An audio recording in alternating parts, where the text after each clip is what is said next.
ছোটবেলায় পড়েছিলে মনে আছে, ওতে ওল খেও না ধরবে গলা। আজ বানাবো সেই ওল দিয়েই ওল চিংড়ি, কিন্তু গলা ধরবে না। সেদিন বাবা বাজার থেকে নিয়ে এসেছিল ওল আর চিংড়ি, বললো যে ওল চিংড়ি বানাত। আমিও কিন্তু সেই কথা মতো চললাম রান্নাঘরে। তো দেখো মা কিন্তু এখানে ওল আলু সমস্তটাই কেটে দিয়েছে, আর এখানে চিংড়ি মাছটাও বেছে নিলাম। এরপর একটা কড়াইতে জল গরম করে কিন্তু ওলটা লবণ আর হলুদ দিয়ে সেদ্ধ করে নেব।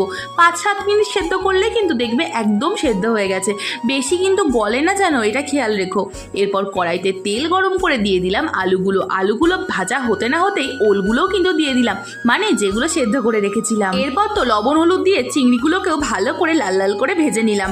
এরপর কড়াইতে ফোড়নে দিয়ে দিলাম জিরে, তোমরা তেজপাতাও দিতে পারো, আমার তেজপাতা স্মেলটা খুব একটা ভালো লাগে না, তাই আমি ইউজ করি না। এরপর পেঁয়াজটা লাল লাল করে ভেজে কিন্তু দিয়ে দিয়েছিলাম জিরে, ধনে, শুকনো লঙ্কা আর রসুনের পেস্ট, আর দিয়ে দিয়েছিলাম কুচি করে রাখা টমেটো। এটা দিয়ে কিন্তু বেশ কিছুক্ষণ কষাতে হবে তোমাদের, আর দিয়ে দিলাম একটু গরম মশলা। ব্যাস এটা দিয়েই কিন্তু কষে আসলেই তোমাদেরকে সেদ্ধ করে ভেজে রাখা ওল আর আলুটাকে দিয়ে দিতে হবে। তারপর দিয়ে দিলাম গরম জল। তোমরা তো জানোই যে আমি সব কিছুতে একটু গরম জলটা ইউজ করি, আমার খুব ভালো হয় রান্নাটা, তাহলে আমার মনে হয় এটা। তো তারপরে দিয়ে দিলাম এই ভেজে রাখা চিংড়িগুলো, দিয়ে হলেই ব্যাস রেডি।